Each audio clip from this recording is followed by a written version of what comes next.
Durante uma grande campanha na cidade de Oakland, na Califórnia, em 1922, Aimee Semple McPherson foi inspirada a chamar sua mensagem de quadrangular, através de uma pregação sobre a visão do profeta Ezequiel dos 4 querubins com 4 rostos que simbolizavam o quádruplo ministério de Jesus Cristo: o Salvador, o Batizador com o Espírito Santo, o grande médico e o rei que há de voltar para arrebatar a sua igreja.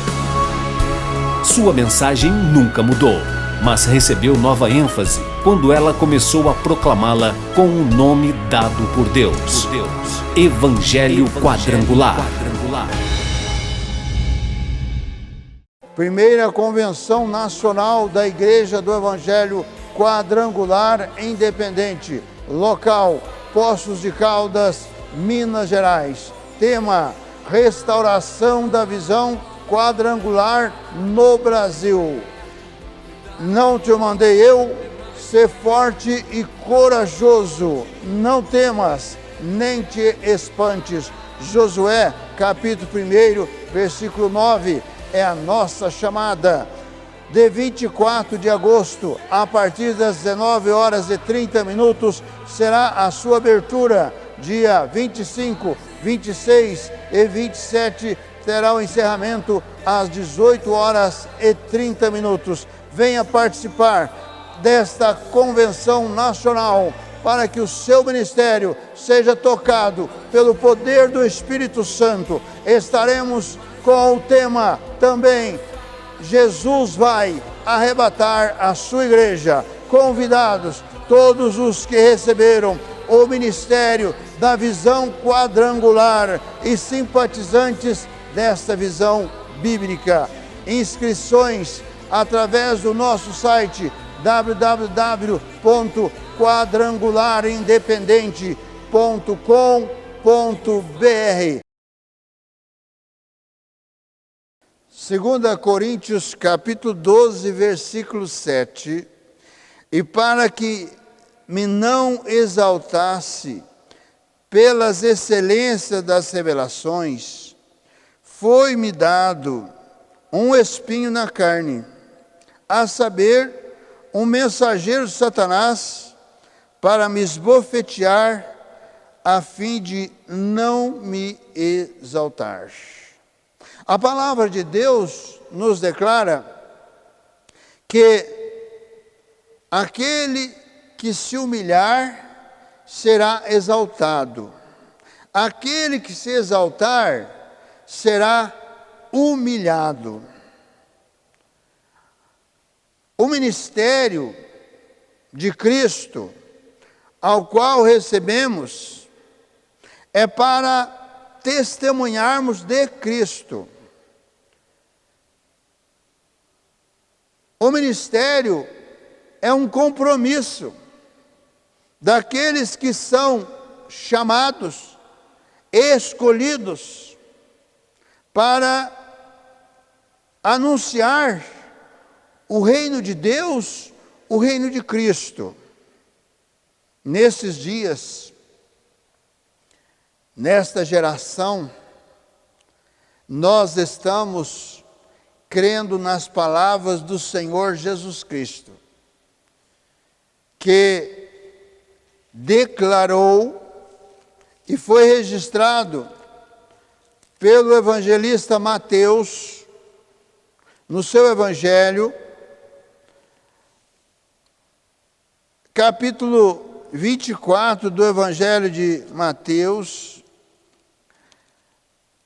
Nesse capítulo, o Senhor Jesus faz uma descrição e uma profecia de todos os acontecimentos do mundo, desde aquele momento que ele estava ali com os discípulos em Jerusalém, até o milênio, quando será implantado o seu reinado de 1000 anos, depois do período da grande tribulação.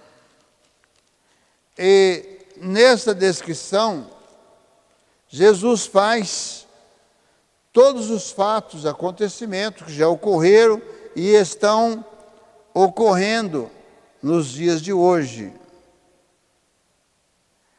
Jesus faz uma advertência a respeito do arrebatamento da igreja, em que muitos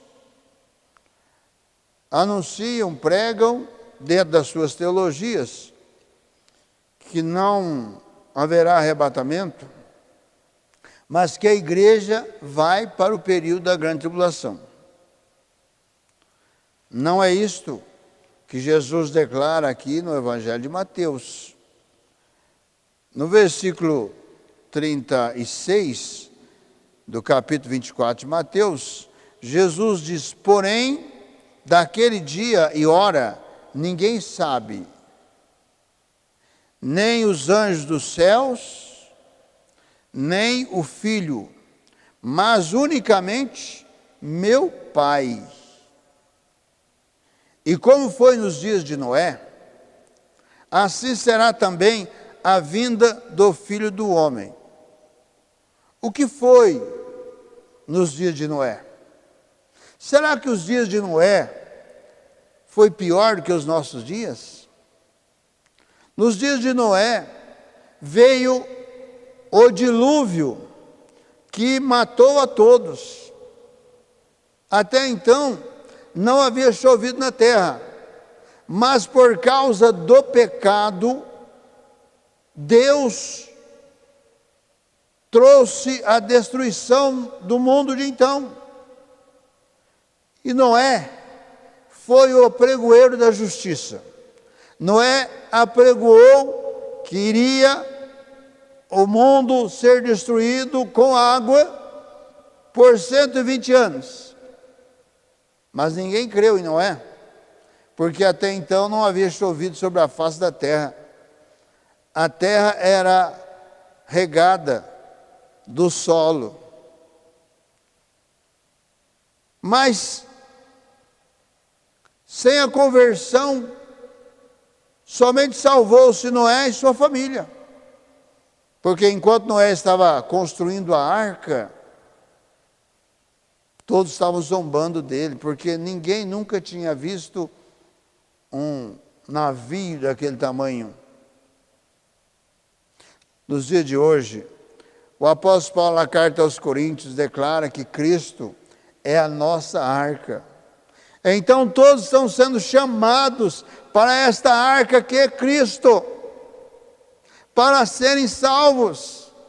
Mas o mundo está rejeitando a Cristo. O mundo está aceitando tudo e as mentiras, as falsidades.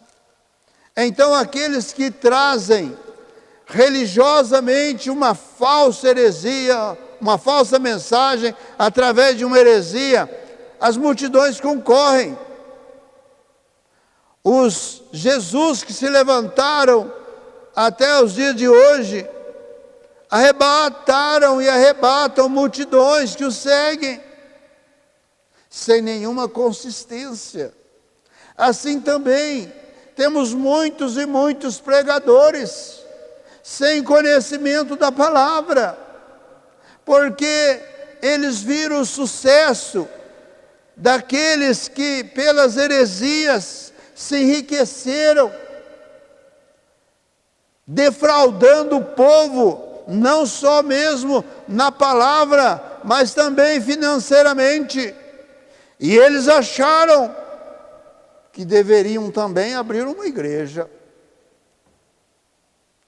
Isso não está nos parâmetros do Evangelho, nem nos parâmetros da palavra de Deus. Jesus declarou: de graça recebei e de graça dai. Nós temos este compromisso. Então todos aqueles que são participantes desta obra estão juntamente conosco, levando estas verdades do Evangelho, e estamos abertos para qualquer questionamento. Nós não combatemos nenhum segmento religioso, porque pela nossa Constituição, todos têm o direito da sua crença, de crer no que quiser, de praticar como quiser. E temos movimentos religiosos para todos os gostos. Muitos estão tirando partes da Bíblia, que é a palavra de Deus, para atender o seu regimento, a sua teologia. Ou seja, estão retirando da Bíblia, da palavra de Deus, aquilo que os condena, para que eles também possam ter a sua consciência acomodada através de uma religiosidade.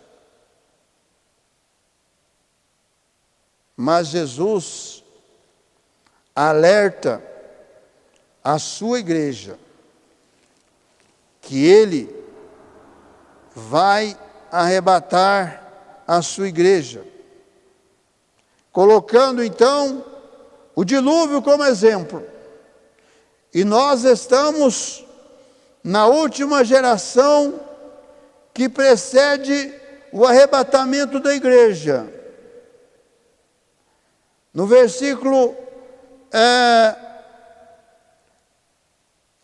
40, Jesus diz, do capítulo 24 de Mateus: então, estando dois no campo, será levado um e deixado o outro. O que é isto? É um arrebatamento. Um vai e o outro fica. Estando duas moendo no moinho, será levada uma e deixada a outra. Vigiai, pois, porque não sabeis a que hora há de vir o vosso Senhor. Mas considerai isto: se o pai de família soubesse a que vigília da noite havia de vir o ladrão, vigiaria e não deixaria que fosse arrombada a sua casa. Por isso, estai vós apercebidos também, porque o Filho do Homem há de vir a hora em que não penseis. Será surpresa. E bem-aventurados aqueles que estiverem aguardando, porque no versículo 32 do capítulo 24 de Mateus, Jesus diz: aprendei, pois, esta parábola da figueira. Quando já os seus ramos se tornam tenros e brotam folhas, sabei que está próximo o verão. Igualmente, quando vir todas essas coisas, sabei que Ele está próximo às portas. Em verdade vos digo que não passará esta geração sem que todas as coisas aconteçam. Qual geração?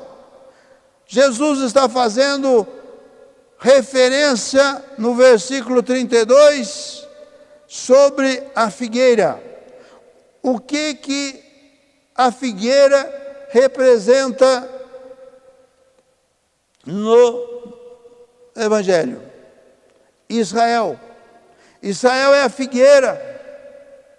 E Jesus está fazendo referência a Israel. Já os seus ramos se tornam tenros e brotam folhas. Sabei que está próximo o verão. Israel, o atual Israel que aí está, é exatamente nessas condições que Jesus coloca. E Jesus diz que essa geração não passará sem que tudo isso aconteça. Você tem uma alma, a sua alma é eterna. Israel já completou os seus 75 anos. Uma geração 100 anos. Está próximo ao arrebatamento da igreja. E bem-aventurados aqueles que se preparam. O apóstolo Paulo está falando aqui do espinho na carne, para que ele não se exaltasse nas revelações que lhe foi concedida. E o apóstolo Paulo informa, a saber, sobre o espinho na carne, a saber, um mensageiro de Satanás para me esbofetear a fim de não me exaltar. E o que ele declara que fez contra este mensageiro?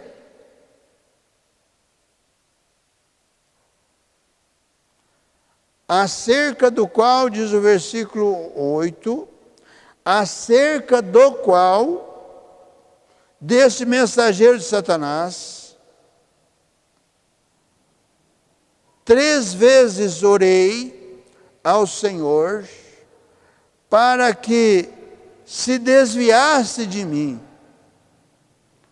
Ou seja, aquilo estava sendo uma aflição na vida do apóstolo Paulo e no seu próprio ministério. Não existe nenhuma definição a respeito deste espinho na carne, mas está enfatizado que era uma aflição na sua vida. Nós passamos por adversidades e por aflição. É por isso que Jesus, ao falar com os seus discípulos, no Evangelho de João 16:33, Jesus poderia ter palavras e palavras para os seus discípulos, depois que ele estava já dando as suas últimas instruções aos seus discípulos.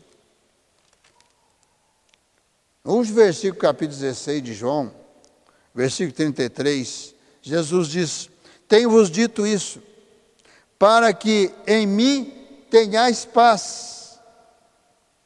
No mundo tereis aflições, mas tende bom ânimo, eu venci o mundo. Ou seja, as aflições são constantes, mas a paz de Jesus, ela supera essas aflições. Porque, do contrário, como que poderíamos estar levando avante a obra de Deus? Eu sou uma testemunha de que Deus é fiel nestas palavras.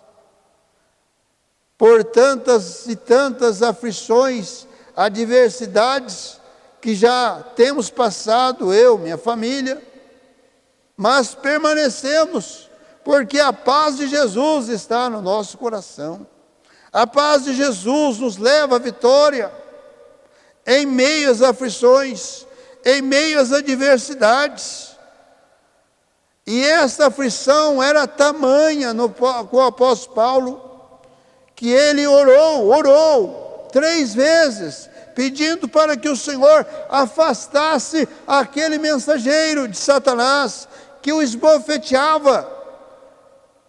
Como que poderia ser isto? Paulo, antes Saulo de Tarso, era um grande perseguidor dos cristãos.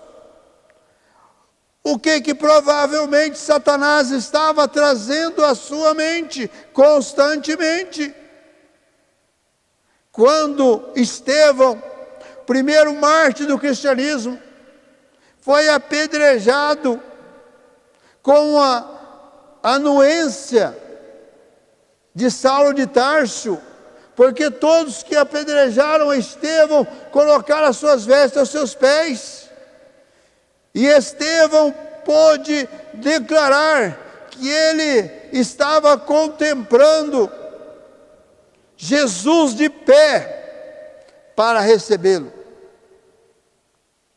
Quem vai não dizer que Satanás estava trazendo esta aflição, este desconforto para o apóstolo Paulo, que queria esquecer estes fatos, queria esquecer o que ele foi antes, queria esquecer que ele permitiu neste apedrejamento.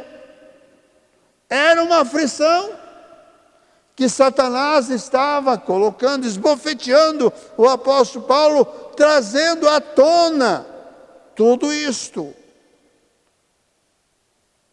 Os pastores, os pregadores da palavra de Deus, aqueles que têm compromisso com o reino de Deus e com o reino de Cristo, também passam por muitas aflições, passam por acusações, para que possam desistir da sua caminhada, mas pela oração, pela busca no Senhor, eles têm esta graça. O apóstolo Paulo, aqui no capítulo 10 da segunda carta aos Coríntios, versículo 8, o apóstolo Paulo diz, aliás, o 7 e o 8, olhais para as coisas segundo a aparência. Se alguém confia de si mesmo que é de Cristo, pense outra vez isto consigo. Assim como ele é de Cristo, também nós de Cristo somos. Porque, ainda que eu me glorie mais alguma coisa do nosso poder, o qual o Senhor nos deu para edificação e não para a vossa destruição, não me envergonharei. Ou seja, o apóstolo Paulo estava sendo acusado, criticado, que ele não pertencia a Cristo. Está se defendendo. Que ele não pertencia, uma acusação que ele estava recebendo, mas ele estava se posicionando. E todo servo de Deus tem que se posicionar. Se posicione. Jesus está vivo. Jesus garante a tua salvação. Jesus garante a tua vitória. Feche os seus olhos. Forme comigo a cadeia da prece poderosa. Senhor Jesus, de todo poder, Senhor, de toda graça, juntamente, Senhor, com essas vidas que estão crendo, Senhor, nessa tua palavra, estão crendo, Senhor, que tu és o Deus da nossa ajuda, o Deus do nosso socorro, o Deus bem presente na hora da angústia.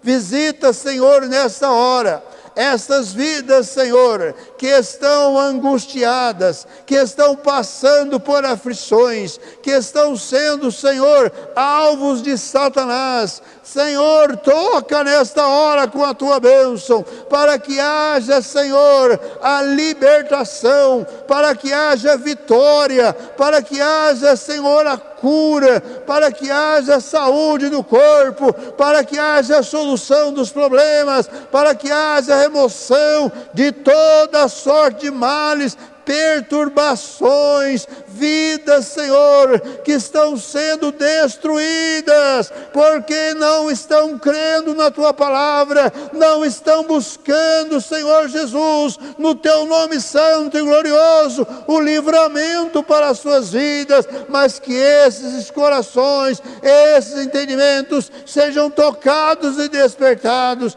que se voltem para Ti, no Teu santo nome, eu que te oro, eu abençoo e para a sua glória. Amém.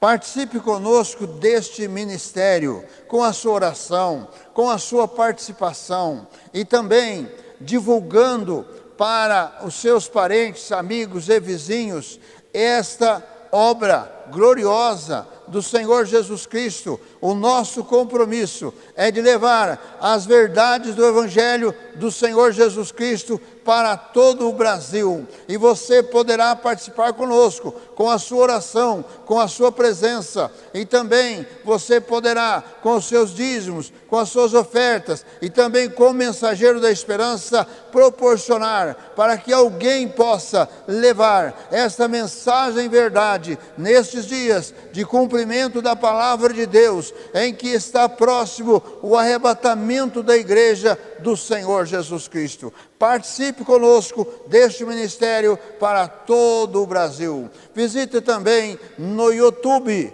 Programa Cristo Esperança Nossa. E também faça a sua inscrição ali no nosso canal no YouTube. Na barra do nosso vídeo está lá para você fazer a sua inscrição. E também visite o nosso site www.quadrangularidependente.com.br. Ali tem todas as informações a respeito da nossa obra. E também todos os domingos às 18h30, Noite da Bênção para a Família.